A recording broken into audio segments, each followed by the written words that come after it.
Seeing the five skandhas to be empty on nature. Form is emptiness, emptiness also is form. Emptiness is no other than form, form is no other than emptiness.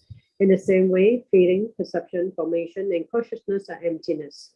Thus, Shariputra's all dharmas are emptiness, there's no characteristics. There's no birth and no sensation, there's no impurity and no purity. There's no decrease and no increase. Therefore, Shariputra in emptiness, there's no form, no feeling, no perception, no formation, no consciousness, no eyes. No ear, no nose, no tongue, no body, no mind, no appearance, no sound, no smell, no taste, no touch, no dharmas, no eye dhatu, no mind dhatu, no dhatu or dharmas, no mind consciousness dhatu, no ignorance, no end of ignorance, up to no old age and death. No end of old age and death, no suffering, no origin of suffering, no cessation of suffering, no path, no wisdom, no attainment, and no non-attainment. Therefore, Shariputra, since the Bodhisattvas have no attainment, they abide by means of prajna paramita. Since there's no obscuration of mind, there's no fear. They transcend falsity, attain complete nirvana. All the Buddhas were 3 times by means of prajna paramita, fully awakened to unsurpassable, true, complete enlightenment. Therefore, the great mantra of prajna paramita, the mantra of great insight, the unsurpassed mantra, the unequaled mantra, the mantra that comes of suffering should be known as truth. Since there's no deception, the prajna paramita mantra is said in this way. Tayata om kate kate parakate parasam kate bodhi soha. Thus, Shariputra, Bodhisattvas, Mahasapa should train the profound prajna paramita. Then the Blessed One arose from the samadhi and praised noble Avalokiteshvara Bodhisattva Mahasapa, saying, Good, good, O son of noble family, thus it is. O son of noble family, thus it is. One should practice the profound prajna paramita just as he had taught, and all the Tathagatas will rejoice. Once the Blessed One had said this, Venerable Shariputra and noble Avalokiteshvara Bodhisattva Mahasapa, the whole assembly and the world with gods, humans, Ashuras, and Gandharvas rejoice and praise the words of the Blessed One. Umahu, umahu. Thank you.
Hey, good evening. Good evening, Sifu. Good evening, Uche. Hey, good evening. Good evening, Sifu.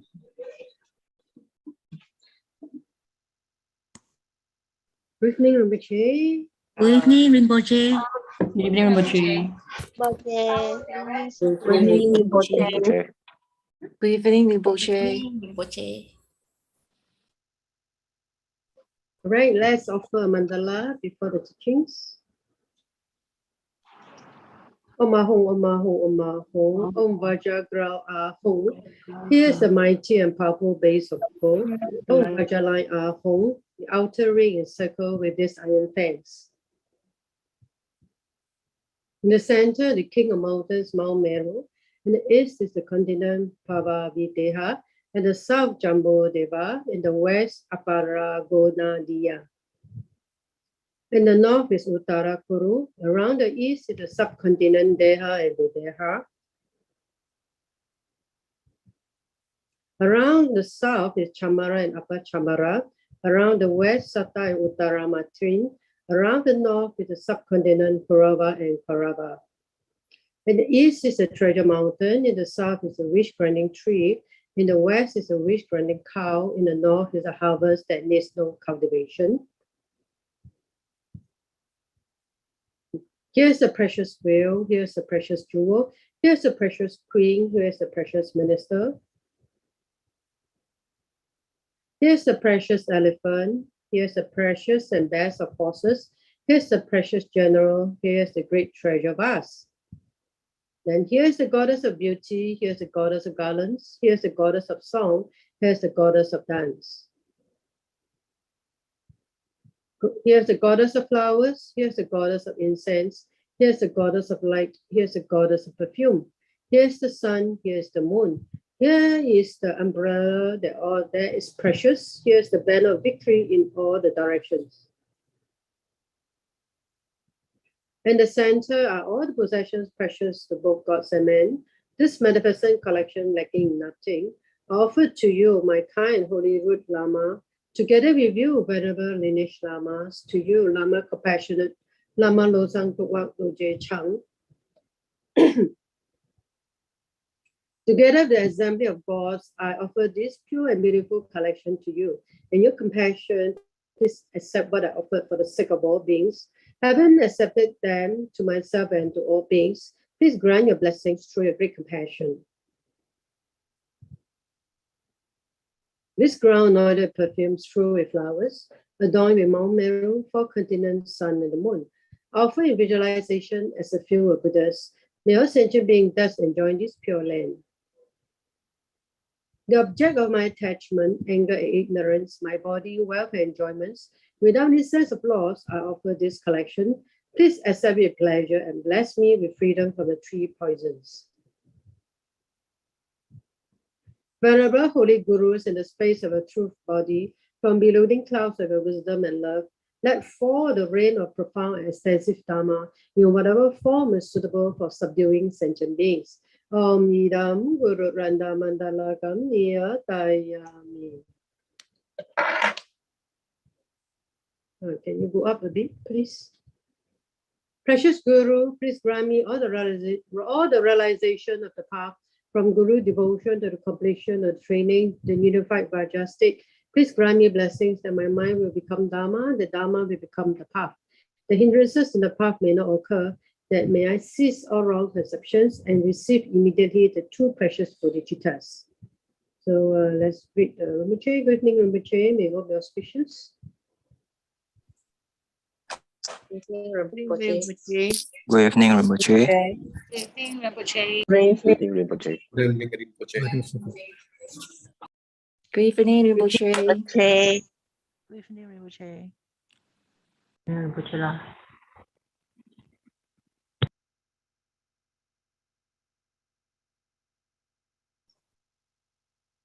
Okay, good evening, everybody.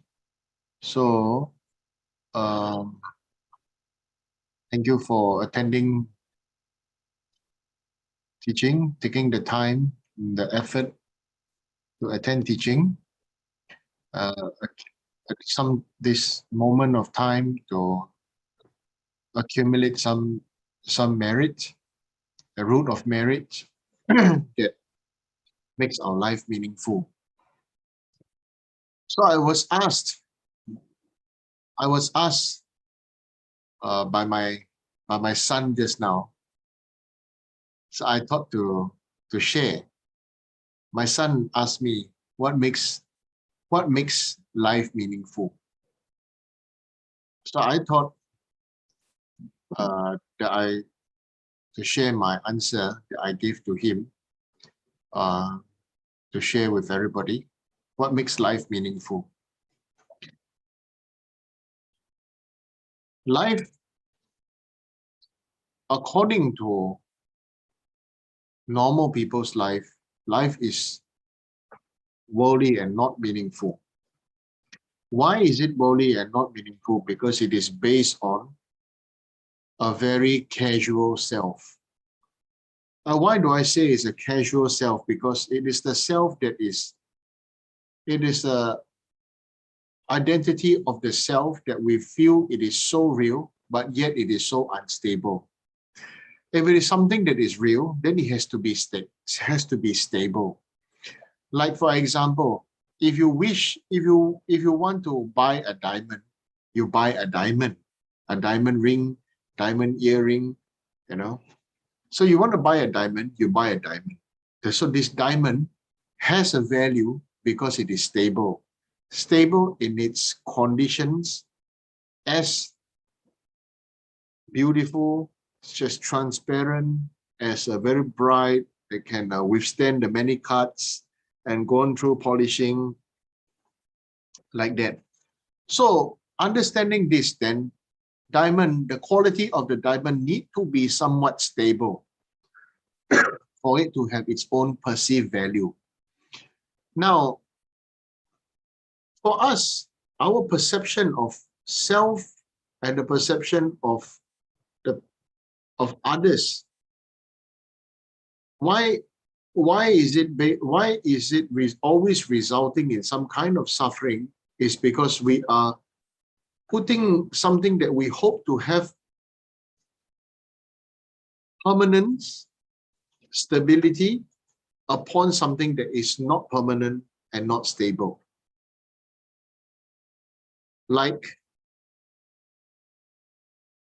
youth, for example, youth and vitality, right? The older you are, the less youthful you get, and the less agile and energetic. Okay, it takes double the trouble, double the effort as we get older, you know, to exercise, to maintain, you know, this kind of a beautiful, good shaped body, isn't it? So if we really look at that, you know, we really want to observe that, then really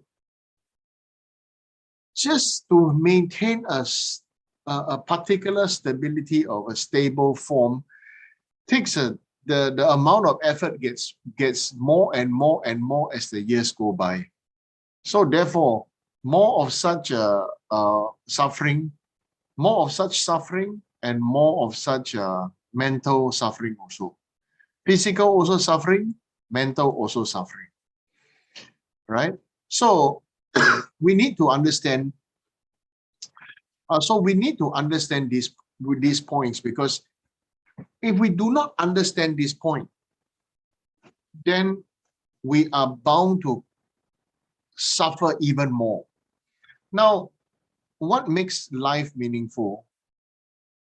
Okay, I shared that we have to understand, when you see a black dot on a sheet of paper, what do you see?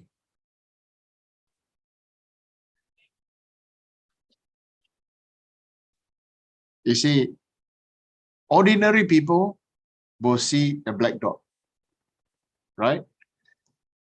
Some trained people will say they choose to see the white in the paper. Okay? As a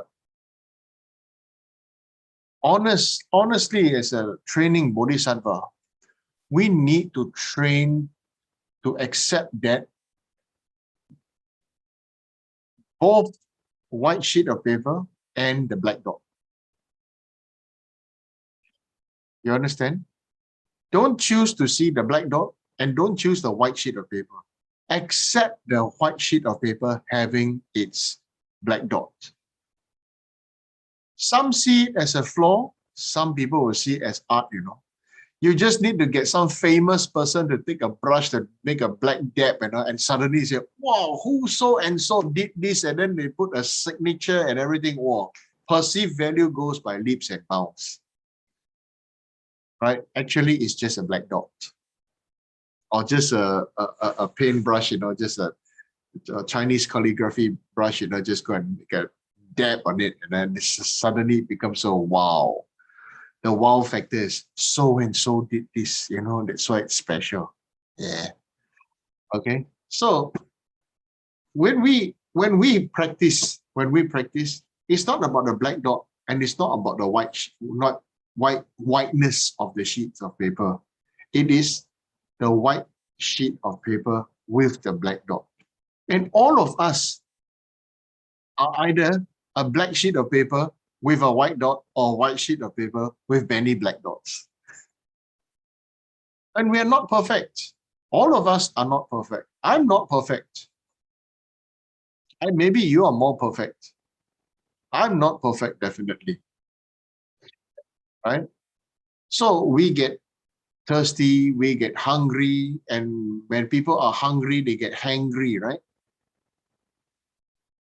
Right? When people are hungry, they get hangry. Not really angry, but hangry. Hangry because of angry because of hungry. So called hangry. Okay? So to understand this point, what makes a life meaningful is the ability to accept others regardless of their situations. Whether they are black dot or whether they are white sheet of paper or they are colorful paper or they are crumpled up paper or they are newspaper or they are recycled paper or they are toilet paper, we can accept them all. So what is important here is this: accepting them and not rejecting them. But the most important thing is this: give hope to them. Right? Be the kind of person that you like to be with for others. You know, there are some people, you know, when you hang around with them, or you feel good, you know, well, because they look good, they speak well, they know how to present themselves, they know how to manifest well, they know how to behave well, they know how to think well, everything. Some people, when you are with them, you know, you some sort of like a, yeah, this person is there, right? So like this, you know, when we really cultivate Dharma, when we really make the effort to say that now I'm Buddhist and I want to put in the effort, okay, this effort is equanimity. Equanimity for accepting that everybody is different. But yet we still pass on the same hope our Guru offered us. Same hope, same direction, same dream, same love. Regardless of their situation, regardless of their previous spiritual practice, regardless of their sexuality, regardless of their whatever, we are able to honestly, you know, not judge. We are able to be the kind of person that, you know, you really want to let other people feel happy and proud to be with. So this is how we should train. Yeah, some people just like to complain the whole time, and that's bad. Let me try to press and see the other turn and see the other pages, you know, so I know who is attending class. Oh, quite many switch off the cameras. My favorite target. Pokiat, why you switch off your camera? What are you eating? Okay. Yeah, he must be munching something. So, so like that, we should really practice in this way, not focusing on the black dot and not focusing or not focusing and not being so strict or being so anal about the paper needing to be a white sheet. Okay? Everything is the same when it's composted. Become compost. Everything is the same after it's being burned. Okay? So it all become ashes. So like this, we should really think like that. So what is the meaning? What makes your life meaningful is when you can let people feel good being with you. So understand that, because many people are suffering and many people are lost. And many people are drowning in concepts of mind. Dharma is supposed to, Buddha Dharma is supposed to free us from the imprisonment of the mind. So the mind is actually free. Okay, like actually, the more we want to become Buddha, the more we the more we cannot become Buddha. Why? Because we keep on wanting.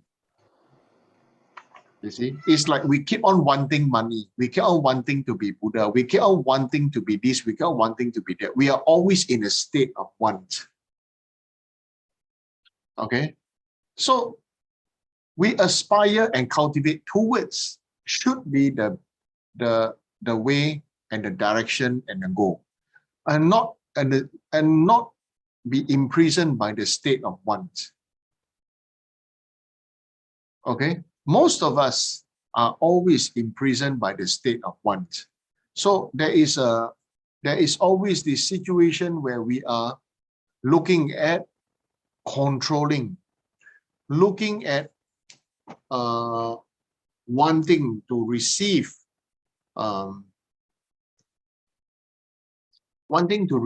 like attention. We do something so as to receive attention, isn't it? Like me, I say, oh, switch on the camera so I can see you. If let's say give a Zoom class, right? There are 100 over people, but okay, everybody switch off the video. I'm just teaching to a black screen, isn't it? Right? Then it becomes that situation. So the reality is all of us are doing something to get some attention. Right? Now the thing is, Lama's giving a teaching to get attention. Okay? For us too. Even the way you dress, the way you style your hair, the way you put on makeup, the way whether you put on makeup or not, how you wear your hair, how you wear your clothes, what is the choice, what is the background you are choosing, is also a choice of attention, because you are choosing what you want to put as a background and not your reality as your background. Like some of you have a reality as your background, your reality as your background, right? So in front of me, I'm seeing the side view, the semi-side view of Uncle Pang, with a ceiling fan above his head. Then I'm seeing Mandy, right? And then I'm seeing Jamie. Jamie from KL, right? So it has a blurred background. So everything is a choice. Everything is a choice. Now, why is it a choice?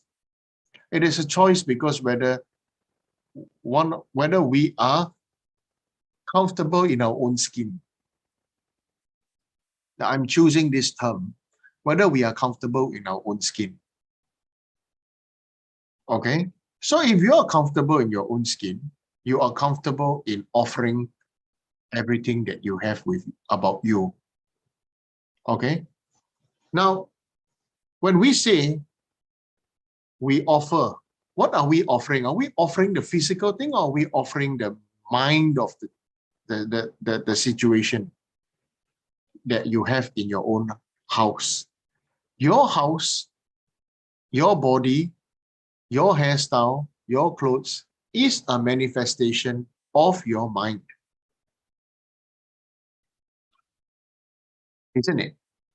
What you are is a manifestation of your own mind. How you want to style your hair, whether you want to have hair or you don't have hair, yeah. Or like me, not crazy about growing some hair, right? Like this. Okay, so how we are is really the state of our own mind, and whether we are comfortable in our own nature, our own skin, in our own condition. So when we say making your life, what does it mean by making your life meaningful? Your life can only be meaningful if you first are accepting yourself and the black dots you have on your paper. We are all born almost like a clean sheet of paper.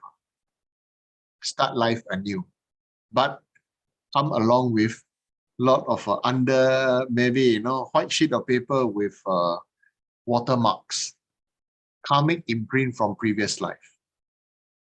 All of us are like this. Okay, there is this karmic imprint.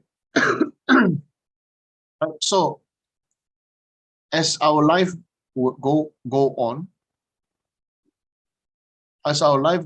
then we really now have to think, how am I from this moment now? How did my life go?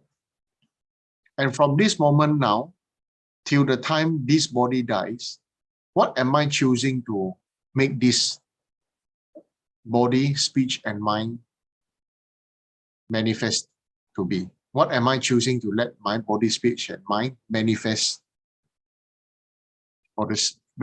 for others? Okay, our ordinary people always thinking about fulfilling myself. And what is fulfilling myself? Fulfilling myself almost always means doing whatever I want to do. Right? They will always have a mind that says, oh, in my past, I always think about other people. I always think about how other people feel. I always think of how other people this and that. So now I decide I want to do whatever I want to do. I just want to be myself. I want to take care of myself. I don't care. Okay? So it swings from one extreme to the other extreme. And so therefore, our life cannot be meaningful even for ourselves if it is always like a pendulum. Okay, like the old grandfather clock. You need to be wound up regularly. Old grandfather clock need attention, Yeah, needs to be wound up. If not, be let loose. If not, get angry. Got no attention, then become angry. Right? Yeah. So like Ken Ng was saying on Facebook, oh, he's always angry, but he did something good. So I say, good job. The main thing is that he knows he has anger and he knows he is an angry person. And so, but he still knows that he did a good job. To me, it's good because he recognized that he can do some good and he recognized his own anger. Because many of us don't even want to admit we are angry people. And so that is something that is very special. If we can see and recognize that we have anger, we can see that we recognize that we have jealousy, we can see that we can recognize that we have all kinds of imperfections, we are accepting that we are white paper with many black dots. And so what is Dharma practice, Dharma practice is really,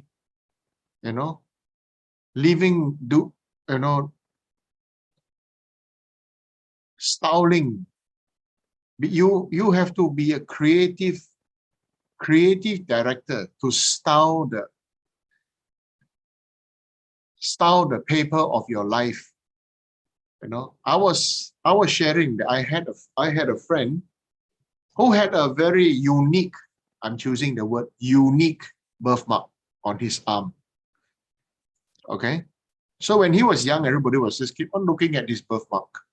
I met him after many years, and and very curiously I asked, how's your birthmark? Did you remove it? To my surprise, there was a beautiful tattoo. Okay, and the tattoo sort of like blended the birthmark and become part of a beautiful art on his skin. He was wearing the tattoo like art on his skin, and therefore you cannot see the birthmark at all. Even if you see the birthmark, it becomes like the centerpiece of that. So you see, we all are imperfect. How can we creatively, how can we and how should we creatively right now recreate the artistic manifestation of our life from now till this body dies? You are your life's creative director, isn't it? You are the creative director of your life. and you know your flaws and you know your strengths. So how do you want to wear your life? So this is very important. Okay. So for somebody who says that he's very angry, who comes to me and say, I'm a very angry person, I'm a very sad person, I'm a very jealous person, like this and that, that's good. Because there is a recognition. And in Buddhism, it's all about cognition, about awareness. Right? So you have an awareness. That means you are not cheating yourself. You have an awareness. That means you are not pretending to be perfect. And so actually you know where to start from. So all my dear angry, jealous, emotional friends over here, right, where we have this common space right now in the virtual world. Okay, this is a virtual world. There are virtual stupas and virtual Guru Rinpoches and virtual faces and virtual this and that, you know. So all of us sharing this virtual space, what is your choice from today to creatively design your life? You know, I know Teresa Florek from Syracuse, a very nice designer. I'm very impressed when I go to her house. Her house, she know how to mix and match the colors and everything. And, very nice, right? And she knows how to do some design and this and that. So to me, yeah, I appreciate that, right? So creatively redesign. Maybe in the past we made some bad design, but it's okay. Learn from the bad design and creatively redesign your life. Okay? Learn the Buddha Dharma to understand it, like to creatively redesign your life, your body, your mind, and your speech will change. The result of it, you know, the life, it will continue to grow bigger than it. It's like, you know, my advice then to somebody would always ask, you know, what advice do you have for me? So I was like using Ken Eng as an advice, you know, as what I would say. It's okay, you know that you're angry, but you must know you are not angry. Because you know that you're an angry person, you're actually a beautiful soul, isn't it? Because angry people don't want to see anger, don't want to see anger in themselves. Angry people only want to see anger in other people. Isn't it? So all of us here have anger. Don't tell me you don't have anger. Even I have anger, you see, but we should overgrow the anger, grow greater than the anger. So this is my heartfelt request for each and every one of us here. Nobody is perfect. Everybody have desires. Everybody have, you know, everybody have desire. Everybody have anger. Everybody have lust. Everybody have ignorance. Everybody have jealousy. Everybody have all these things. But it is your choice to, where do you want to focus the growth? Okay, like some of us like to drink red wine, some of us like to drink whiskey, some of us like to drink vodka. But whatever you like to drink, right? You are not, don't identify yourself as a drunkard. You see? Right? Whatever you want, you must know this thing is just like, this thing is just something momentary. Everything is momentary. Momentary enjoyment. Wearing clothes also momentary enjoyment. Wearing your fashion momentary enjoyment, isn't it? Your clothes also momentary enjoyment. If you wear the same clothes, same shirt and your whole clothes on your body continuously for 2 days, maybe you start to attract some followers already, right? Some flies, these flies and mosquitoes, or something. You start to have an aura. Right? So understand. We should try to understand things like that, so there is not so much of a fear, okay, when it comes to how to make our life meaningful, how to be this, how to be that, and then after that you are lost and we are frightened, and we feel that we are this and we are that. Okay, so that's what I want to share about that. So there's some questions.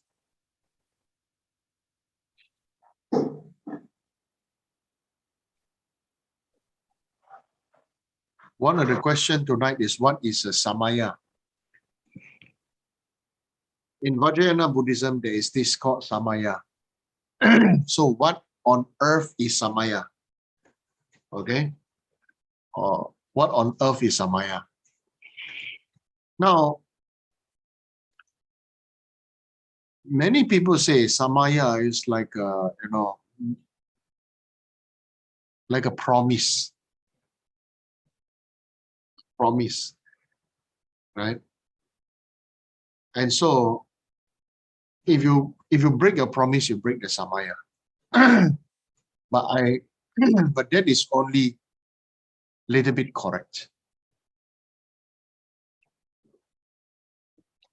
I thought to share what is Samaya. Number one, you can only have Samaya if you are Vajrayana practitioner. Okay? You can only have Samaya if you are Vajrayana practitioner. And you are only a Vajrayana practitioner only if you have a guru and you have ever received initiations. Okay? What is the root of Samaya? The root of Samaya is, you see, now, a promise made, right? Let's say, I make a promise to a small child. The child make me promise. Then after you forget the promise and the child asks, oh, you promised me my chocolate. And they say, oh, forgot. Then quickly you go and buy, or they say, oh, I forgot. I'm sorry, tomorrow I buy chocolate for you. And the child says, okay, never mind. Right? So sometimes people think, oh, promise to a young child it's not important or something like that. Then you have a promise between equals. Then you have a promise between to teacher or to boss. Okay, to your boss, to your school teacher, to your classmate. Okay, now then you have a promise to a practitioner, and then you have a promise to Sangha member, and you have a promise to Buddha. Which promise is the most heavy to break? Come speak, you can unmute and speak. Which is the most heavy promise to break? The promise you give to yourself. Oh, your promise you give to yourself is the easiest to break, because we love ourselves in the most mysterious ways. Self-promise are always bendable. Like tomorrow I'll go on diet, or what do you call this?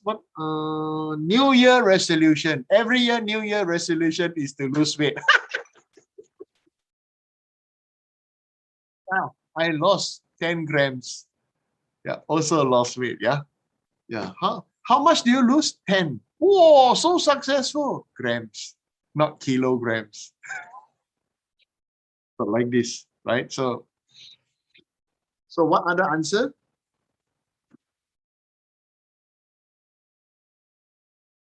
Which promise is the most heavy to break?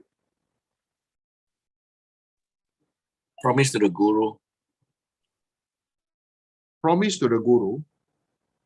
Why? Why promise to Guru? Because the Guru is when you take your Samaya, you as a Vajrayana practitioner, you view your Guru as Buddha. So he's a living Buddha in the sense that he's will give you all the teachings, the commentaries, the initiation, etc. So he is more than a Buddha. So if you break your promise to the Guru, then you are actually breaking all the Dharma that been taught to you. And so what is the greatest breakage of Samaya to Guru?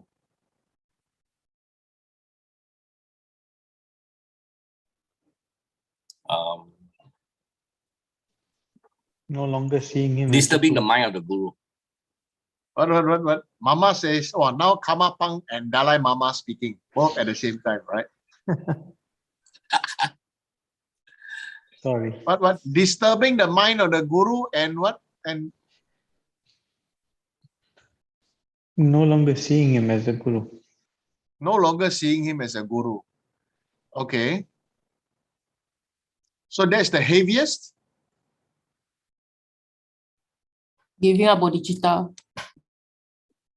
That's the heaviest. Not reflecting and thinking of the Guru's teaching and putting it into action. Okay. So anyway, let me put it all into perspective, okay? All your answers are technically not wrong. They are all textbook answers, honestly. Okay, you want textbook answer, just go read the textbook. Everybody have Google today, you know, you just press there and everything, oh, transgression of Samaya. You know what's the real transgression of Samaya? You want to know? Make it, I make it into salad dressing, right? Right? You need, you know, mayonnaise, you know. Everybody just says, oh, mayonnaise and with tomato ketchup and some gherkins and chili sauce and everything. Then you get Thousand Island dressing. They say it's like that, you know. But you know, mayonnaise first need egg yolk and mustard and oil, lots of oil. So everything is compounded phenomena. So I want to say about this, all your answers are technically correct. But what is the real essence as like a salad dressing, to put it all into perspective for every one of us to understand, is disharmony with each other.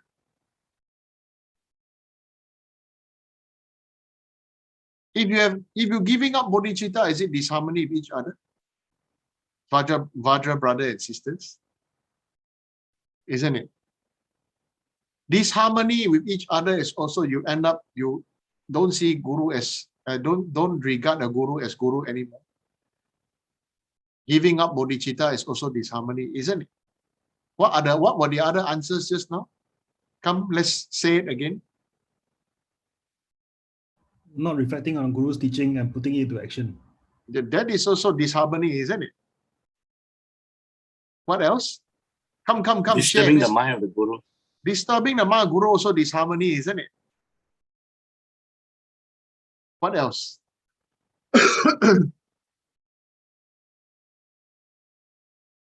Repeating the act continuously Yeah, that's without also reflecting. that's also disharmony, isn't it? Okay. So, like I said, you know, to present the Dharma through all your answers, you know, I compound them together and represent them to you, is disharmony with each other. Because the Buddha loved all sentient beings, that's why the manifestation of enlightened being is due to sentient beings. So therefore, all sentient beings are kind. Due to the kindness of sentient beings, that we have a kindness of each other. That's why Buddha manifests. There's a manifest form of Buddha. There's a manifest form of Guru. And Guru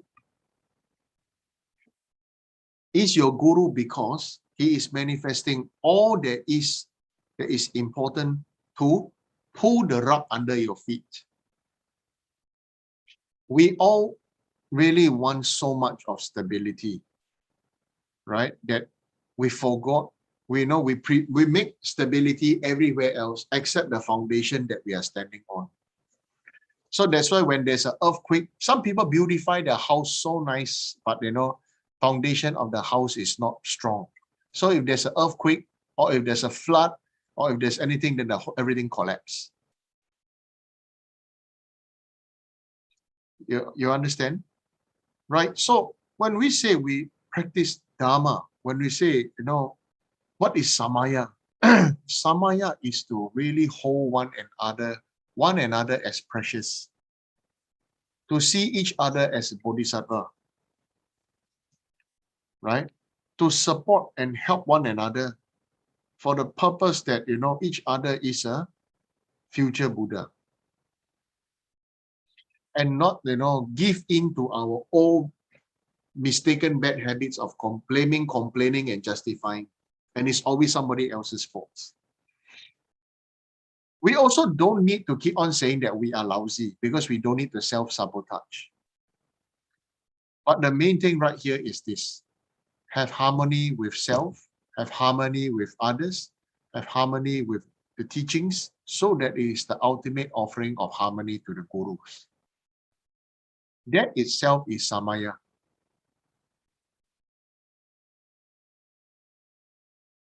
Now you understand? If you have no Vajrayana, teaching, you don't have Samaya, you don't have initiation, you do everything, you have no Samaya. Okay, so it is not just like or you go to some, or like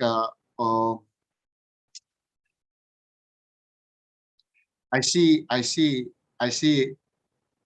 Oliver, so reminds me of the courts, So if like an ordinary person, break a promise to a friend, say, sorry, I buy you coffee. Okay. Or if you break an order from the judge, you cannot say, sorry, judge, I buy you coffee. You understand? There's a particular power with regards to the judge. So there's a particular power with regards to all the Buddha's representation. He's the representative of the Republic of Sukhavati, or representative of the Republic, of the Dharma Republic of Buddha's Pure Land.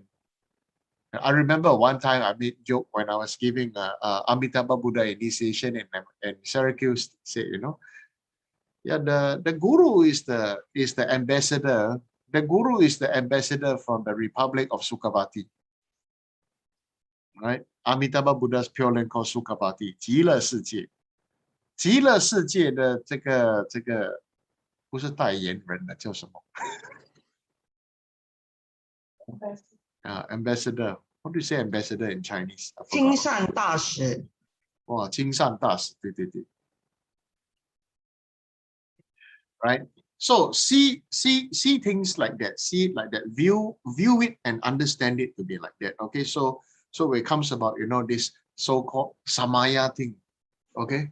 So what then is Samaya? Samaya really is harmony. Harmony, to harmonize. Okay. It is the most important, is to harmonize, not stick out. Everybody's sticking out and say that I'm this, I'm that, and this and that, but what is this? Then it is really harmony. Okay, so harmony is really most important when it comes to the Samaya question. Okay, so next question is,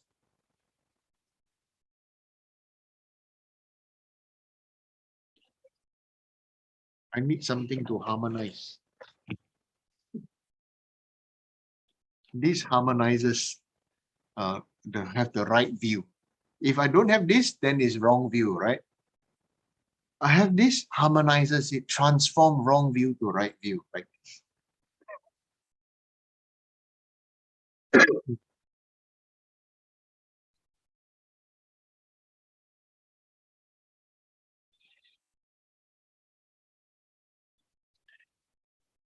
How does having the right view of emptiness lead us onto the path of realization? I don't know. Right? So what is the right view of emptiness? What is the right view of emptiness? Okay, the right view of emptiness, we can say the right view of emptiness is middle path, and that everything is inherently compounded. All are compounded phenomena. So therefore, everything is dependent arising. So give very good and easy example. We order one pizza. Because now I see Babette, somehow I think of pizza. Right? If I see Babette, I think of pizza. I don't know why. Maybe because our temple in Manoa, in Syracuse makes me think of that pizza place. So let's say now we use pizza, big pizza, very big pizza. Is pizza compounded phenomena? Is a pizza compounded phenomena? Right? First, the bread, right? The pizza base is actually bread. So what is bread made of? Bread itself is another compounded phenomena. Isn't it? Flour or flour in the US. I really scratch my head, you know. British English is flour, and in America is flour. Okay, so then you mix with water, you add yeast, and you add salt, and I don't know what have you. We mix everything up and then roll it out and then let it rest and rise, and then you've got pizza dough. So that itself is compounded phenomena. And then we create some more compounded, we add on to this compounded phenomena. What tomato-based sauce, and we add the cheese, and then we add pepperoni and all kinds of things, basil. If it's Hawaiian, I think then there's ham and pineapple and stuff like that. And so there are lots and lots of things. You can add whatever you want. Then you bake it. Then there's a great attachment to the smell, attachment to the form, attachment to the senses. The pizza, especially when it's cooked and hot, piping hot, fresh, before you know it, it's gone. So we have so much attachment to it, right? After 12 hours or something like that, you know, the pizza is also, you know, impermanent, and there's impermanent and the right view of emptiness in all its inherentness. Few hours later, the very pizza becomes poop. Something that we have so much attachment few hours before transforms to become poop. And if you don't chew your food properly, you can actually see what happens in its transformed form as poop. But maybe there are some tomato seeds, maybe there are whatever, you know, things you didn't chew properly, there's capsicum strips and everything in the poop, right? So you should go and play with the poop after you eat your favorite food. See how it transforms. Okay, so yeah, anyway, my father is my greatest guru of talking shit. When I was growing up, you know, every meal when my dad is home, you know, we talk shit. My father, you know, loved to talk about shit during meal times.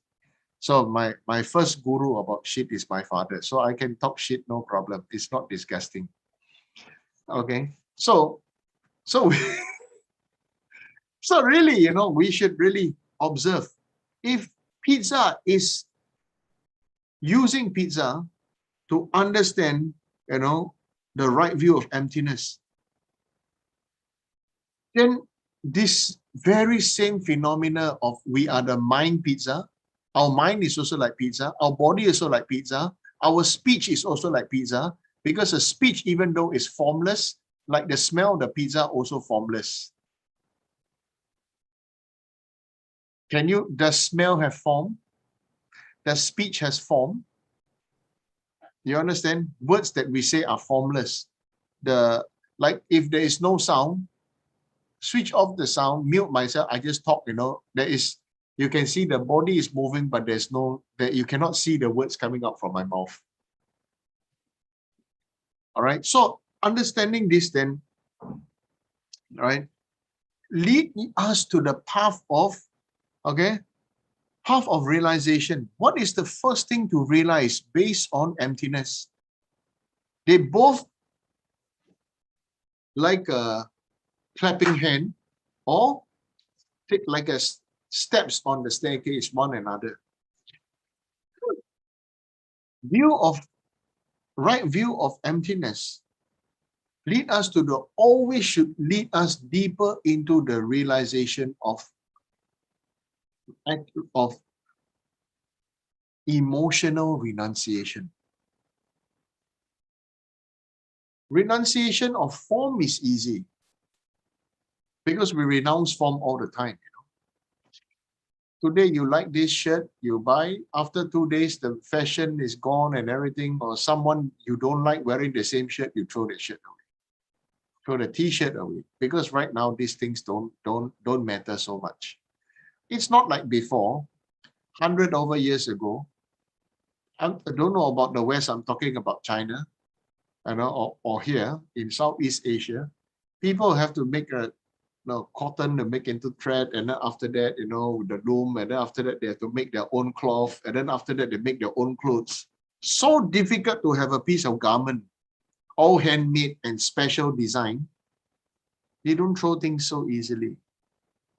Today, everything is instant world. Everything is so good, so instant, so fast, so beautiful, so branded, and so not long lasting.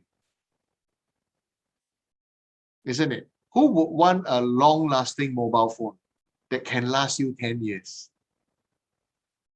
You want a long lasting mobile phone that lasts you 10 years? Yeah, sure does. It works. But after a while, you get bored with it. You're looking for something new and this and that, right? So form, very easy to change. But what I'm saying, this renunciation right now, I want to share is emotional, sentimental renunciation. This is something that is really what I feel is the crux of the whole matter. Because we can have a lot of knowledge. We can have a lot of knowledge, we can have a lot of things, but renouncing emotion is so difficult, We hold on to anger, we hold on to jealousy, we hold on to that person said this about me, that person think I'm like this, that person stupid, that person don't know, that person this, that person that. Renunciation really, to me, means emotional renunciation. Sentimental, emotional renunciation.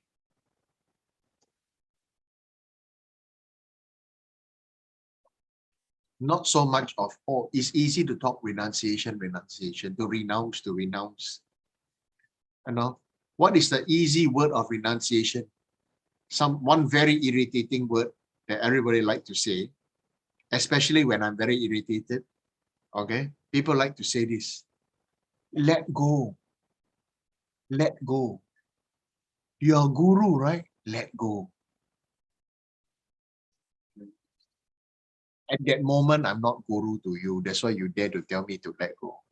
So when I'm guru to you, when I tell you to let go, you don't cry, okay? Right? You know who really let go? Many, many years ago. There's one person in temple, one staff. She really perfect, She had really long, beautiful hair. Her hair is longer than her waist. So she's talking on the phone, talking, and then I said, okay, You know, want to change? She said, okay. Want to cut? Okay, cut. So she's talking on the phone. I take the scissors and cut her hair. And I gave her the hair very long. You know. Then she said, oh, love-hate relationship. Love it because, wow, suddenly very light, you know. Hate because it took me so long to grow such a long time to grow such long hair. Okay. So anyway, that is really let go. At that moment, I asked, let go. Cut. You see? No problem. But emotionally, she's not disturbed. She accepts. But for us, how many of us can accept? If I say tomorrow, go shave your hair. I asked my guru whether I can change my hairstyle, you know. My guru gave me so very, very skillful answer. My guru said, I think right now yours is most suitable for you. Yeah, I said, can I cut my hair? I styled it like this, like that, you know. Oh, yeah. I think this one, your hair like this, most suitable for you. Yeah. Other, you know, Gishitashi and everybody else, they say, I don't know how I can ever think of you in another hairstyle. You see? So everything to me is I can laugh and everything about all this is because we are all attached to emotions.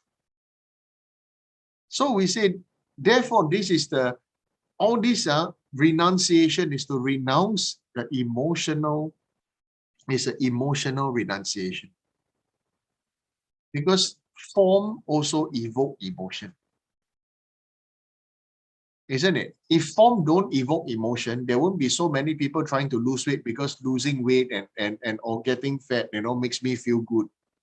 These days, losing weight makes people feel good. Getting fat makes people feel bad.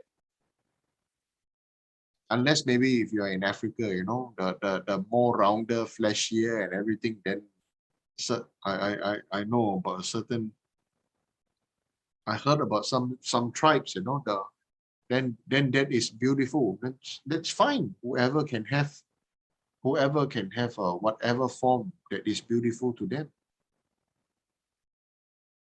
You see, so what is lead us to the path of realization? The most important path of realization right now for each and every one of us is emotional renunciation. Right? Because we all have intellect, we all know, we all can talk about all that we know.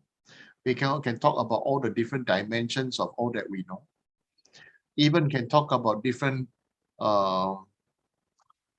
we can even talk about the different, what to say, conditions, like how white people would eat, how yellow people would eat, how brown people would eat. How come there's no blue people? Right? Okay, so like this, yeah, this the emotional part, this thing is very, very important. Emotion is the creator of the delusion of existence.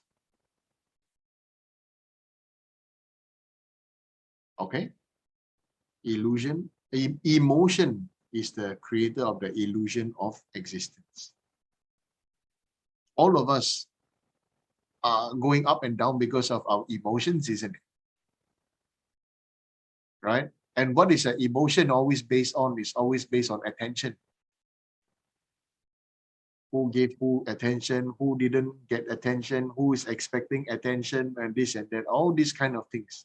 So in a way, we are all each other's attention givers. And so therefore I say we are all each other's geishas. Right? So accept that because it's a fact. Maybe it doesn't sound good or honorific, but it is a fact. Okay, so this next question.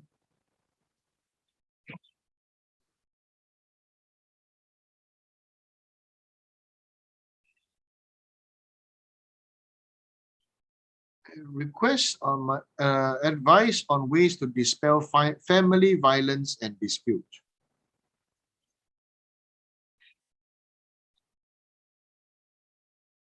The best way to dispel family violence and dispute is don't take part in it.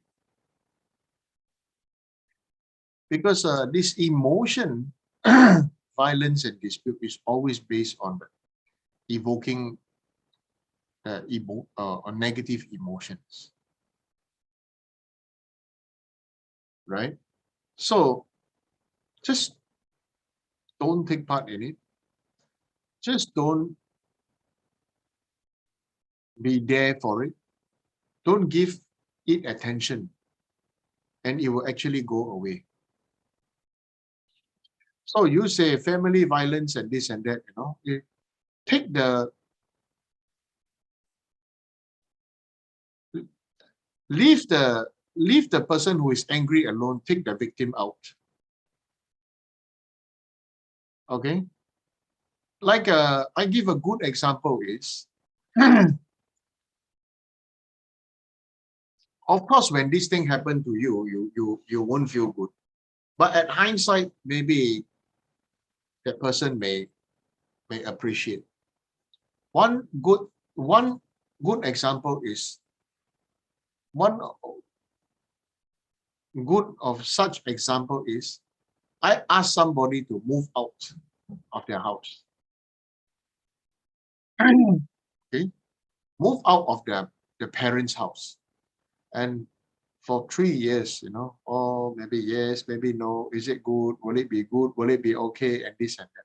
Continuing to be there means continuously not changing the condition. Okay? It takes a lot to tell somebody to do something for themselves. Because why do I even need to care? You understand? Right? Especially, if it comes from the Lama or the Guru or the Rinpoche or the Sifu, says, oh, he told me to move out of the house. You see? But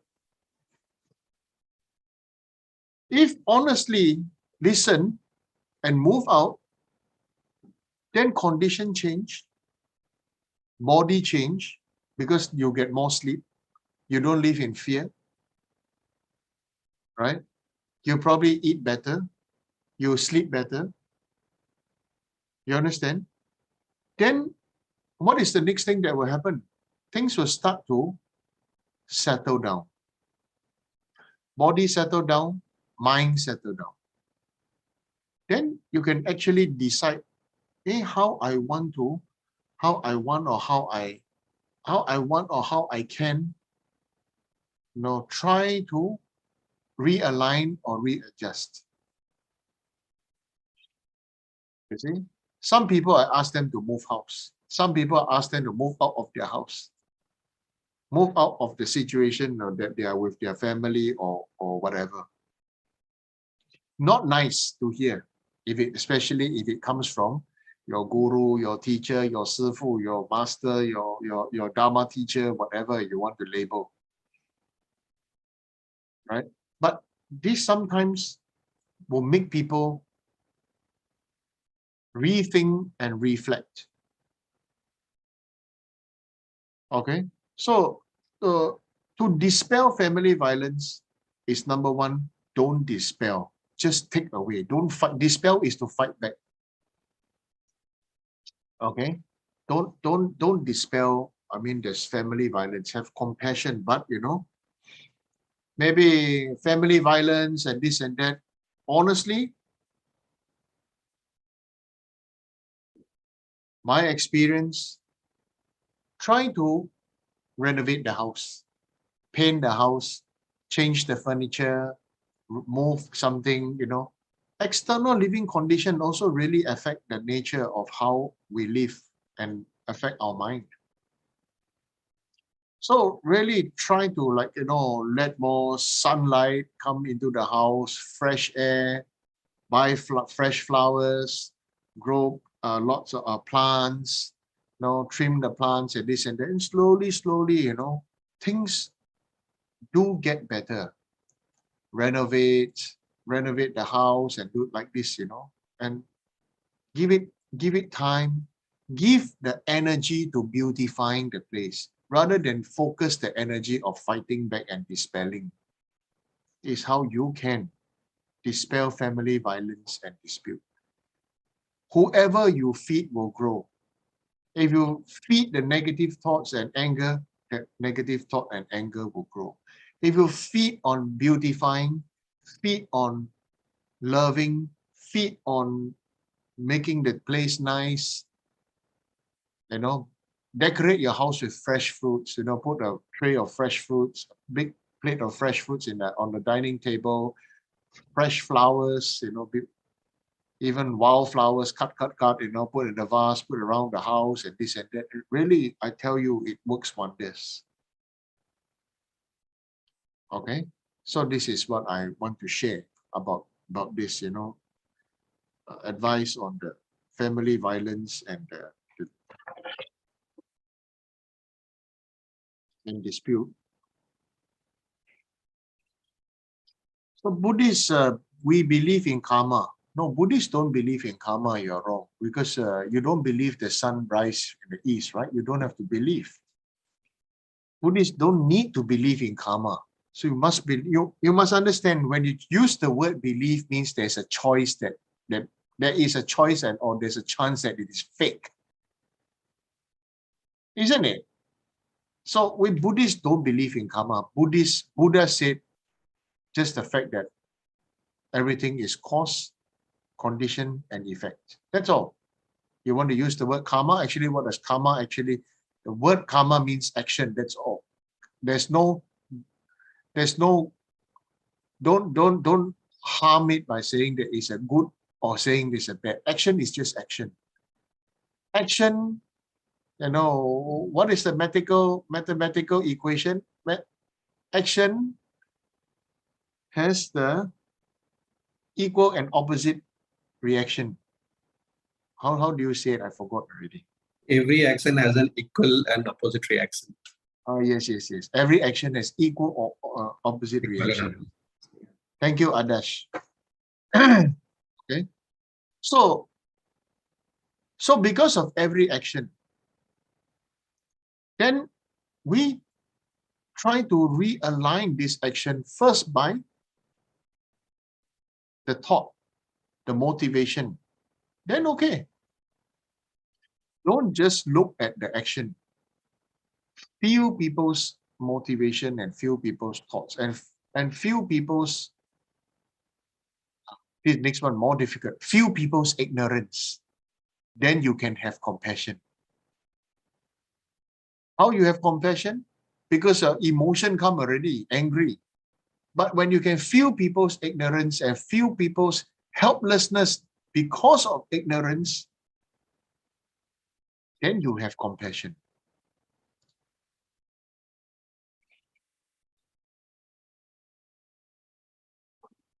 You understand what I'm saying? Many people, if you can feel that many people are helpless because of their ignorance, then compassion easy to come. Make sense? Right? Okay. No, make dollars. Cents too little, too slow. Make dollars better. Okay? Yeah, understand it to be like that. Okay? When you can really feel that other people are so pitiful, they're always under the blanket of ignorance. Or this person is always being cheated by their boss, cheated by their so-called friend they believe to be their friend. Then they are ignorant. Then you have compassion for them, isn't it? So like that. Okay?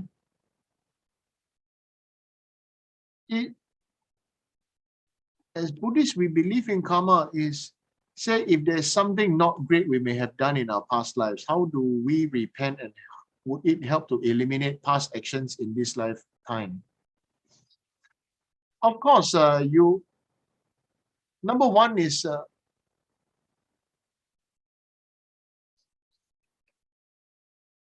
Now, what I'm going to say is going to offend the Westerners. Okay, I must say this. If not, Babette will say, "Oh, Rinpoche, you know, you have to be very careful what you say, especially in the West, in America." I remember, right? But she really meant well. So I appreciate that. So actually, what I want to say is this: many people, not just the Westerners, many people these days under Western influence choose whatever they like about everything. It has become a buffet. Even in spiritual practice, I like a bit about Hinduism. I like a bit about shamanism. I like a bit about this tradition. I like a bit about that tradition. I like a bit about Dzogchen. I like a bit about this and that. And after I mix it around, and after that, they say that, oh, I am a practitioner. I have this, I have that, I have this, I have that. I know, but it's not deep. So why am I saying this is because many people, but what I want to say is that especially Westerners don't believe or don't accept reincarnation. Many don't accept. They say they like Buddhism, you know, what Buddha says makes sense, this and so they practice this and that, but they don't accept reincarnation. So whatever they want is just for this life. Not wrong, technically they are not wrong. Okay, but what I'm saying is this: what Buddha taught. Buddha did say that if you cannot accept, then don't accept, right? Buddha did say that, right? Right? You should, he said in the sutra teachings, you should examine my teaching. And if it is not suitable for you, then you don't practice. So many modern people, now I don't want to say Western people, many modern people, okay? Why I say modern people? There are many modern Singaporeans, there are many modern Malaysians, too. Modern Western educated people, many are becoming like that. They are choosing and they say, okay, this works for me, this don't work for me, and therefore I practice whatever works for me. So they ask me, can or not? Okay. My honest answer depends on your level. If you are in the Theravada or you are in the Mahayana or in the Sutrayana teaching, can. You can. Okay. But if you are in the Vajrayana teaching, in Vajrayana, I honestly take Samaya from Guru and this and that, then you cannot. Because there has to be something that is that is transmitted from Guru to disciple. It's a real what is transmission? Handing over. Hand over this practice to you. Right? And it is therefore you have to practice it to actualize it.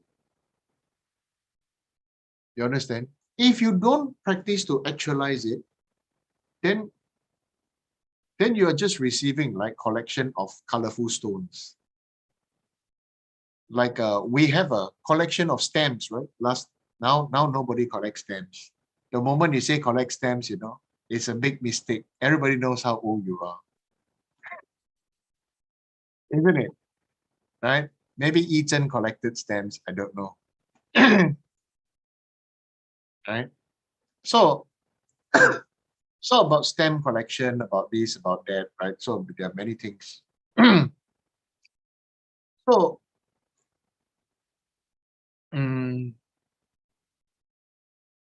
so 33% of Americans believe in reincarnation. Okay. Okay, very important point. Yes, New Age buffet style. Yes. So how do we help to eliminate past actions? If you don't believe, if you don't accept that everything is cause and condition. So one thing is about, you know, if you want to eliminate your current condition, you have to accept that you are the result of a previous past. Because, you know, my guru told me this, said that when His Holiness Dalai Lama visited Beijing, So there were many lamas in the delegation of His Holiness in Beijing, and one this Communist Party senior member asked one of the old lamas. I can't remember which lama he asked now. They asked, what is the proof of reincarnation? He asked the old lama. And so the old lama smiled and then very friendly says that, he asked the Communist Party senior, say that, is there proof that tomorrow will come? Is there proof that tomorrow the sun will rise again? There's no proof, but based on previous existence, based on previous condition, isn't it? So based on these previous examples, that we know tomorrow there will be tomorrow. So we understand based on previous, then we know there is a tomorrow. Now, so because of that, then the Communist Party, this gentleman, he said, oh yes, okay, I understand. So similarly, right now, if we want to purify whatever current bad condition we have to then honestly accept that we are the result of some previous imprint and condition. If not, why even bother if everything is just a creation of God? Why even bother about doing confession and doing purification? Why even bother to accumulate merit? Why even bother to meditate? Why even bother to work? Because just enjoy the living shit out of your life, because at the end of life, there's nothing else. And because if I were to accept, then I can go to heaven. You understand what I'm saying? Right? So Buddha presented our current condition and existence in this way, and not in another way to say, how come you end up like that? How come children born from same parents look the same family, same this, same that, different liking, different liking, different, so many different things. Okay, if parents have 10 children, all 10 children, almost all 10 will have different personality. Isn't it? Why? Very easy, brainless answer. Because all 10 are your karmic creditors come back to take back revenge on the parents. Yeah. Parents are also the karmic owner of the children, and children also the karmic owner of the parents. Is it called karmic owner or karmic creditor? Everybody owing each other something. So end up together to love each other, hate each other, make each other painful, and make each other happy. Like that lah. So same, why so great about guru? I'm not talking about me, I'm talking about my gurus. My guru, right? My guru said that in my previous life, I made a vow, say I will teach those that nobody want to teach. Alamak, I tell you, this bomb, like atomic bomb in my face.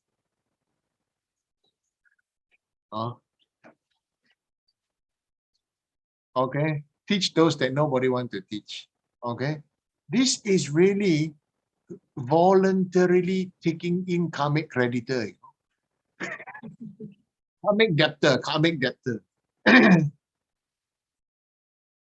Okay, if you don't have real love, you cannot accept everybody for all their shit and all their differences. The thing is, like, I see for the guru situation, everybody loves the guru, but everybody don't love each other.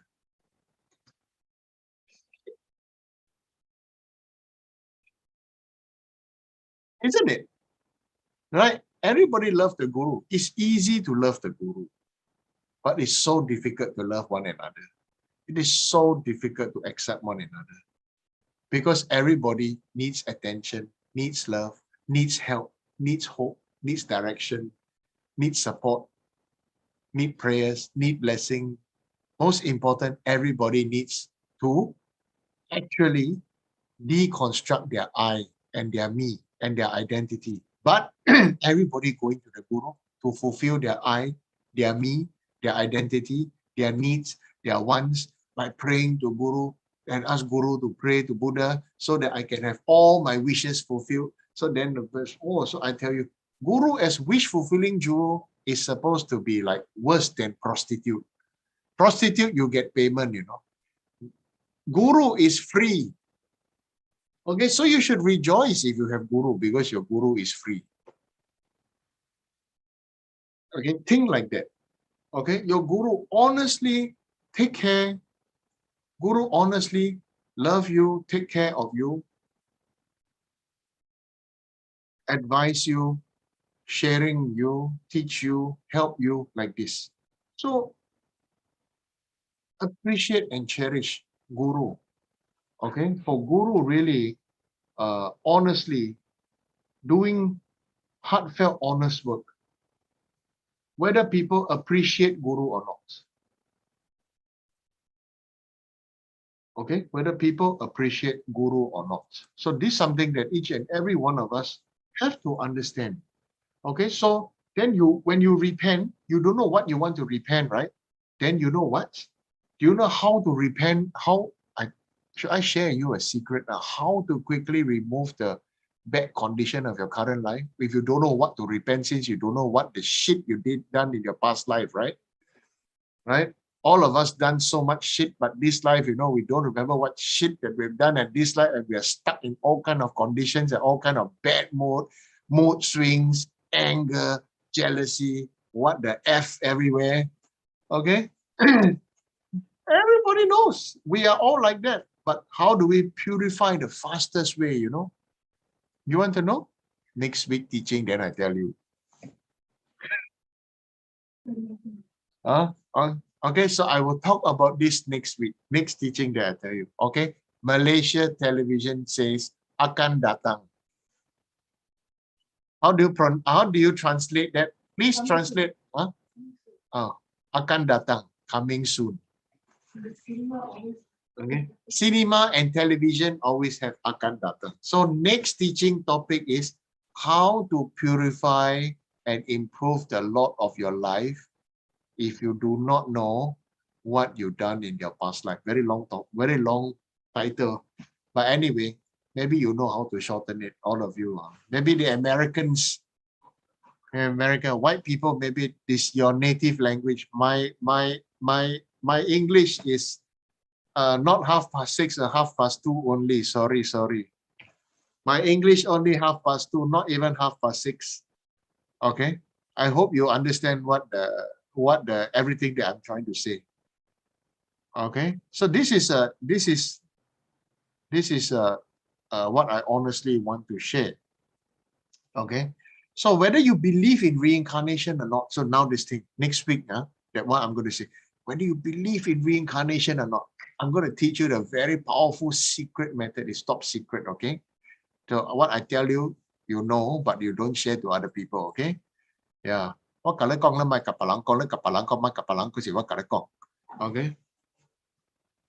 Right. So I tell you, if I share with you, you share other people. When you share other people, don't share other people, is I share to you. Okay. Like this. That's the direct translation. I tell you, you don't tell other people. You tell other people, don't tell other people, I tell you. Okay. So it's a tongue twister moment. Okay. So next teaching, the topic will be that how to quickly purify and change the condition of our life very, very quickly. The condition of our life very, very quickly. Okay. Yeah, and it really works. Not just talking. You know, even if you do not believe in reincarnation, even if you do not know what we've done wrong, okay, that why our life end up like this, or why I have curly hair, why I have straight hair. You know, curly hair people want straight hair. Straight hair people want curly hair. So best thing is middle path have no hair, shave off.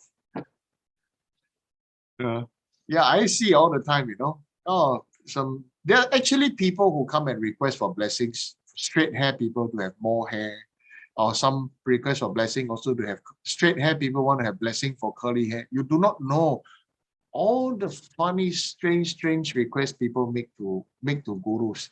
It's like I'm the medicine man, you know. Medicine man is the Native American medicine man. Yeah. Maybe next teaching I need to wear some feathers. Three, maybe you should take some photographs and I superimpose some feather and some, right? Emily Balen can find some other thing, you know, some I need to put something like that. So this is the medicine man giving teaching how to change the lot of your life. Okay, and for goodness gracious sake, it actually works. All right, any other questions? I think I talked a lot tonight. Too boring for you.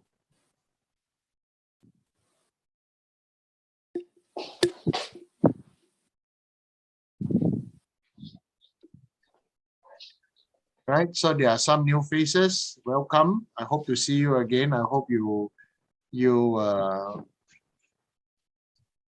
absorb something and some fertilizer from me, and so that you will grow greater than whoever you are, wherever you will. Okay. Any other questions? No questions. So let's offer a mandala. Thanksgiving.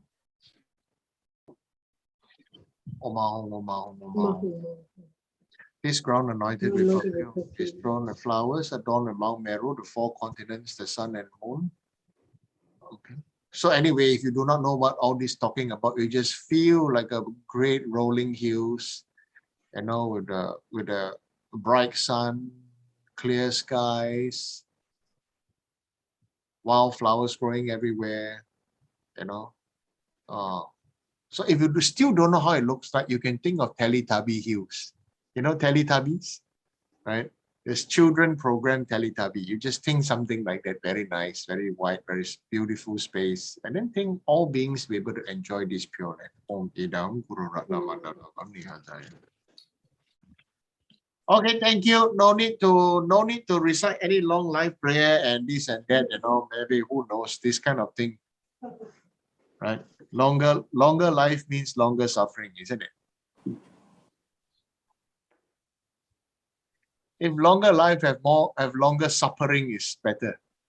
Eat supper. Don't suffer. Eat supper. Okay. May the precious body mind not yet on the rise, decline but increase forevermore.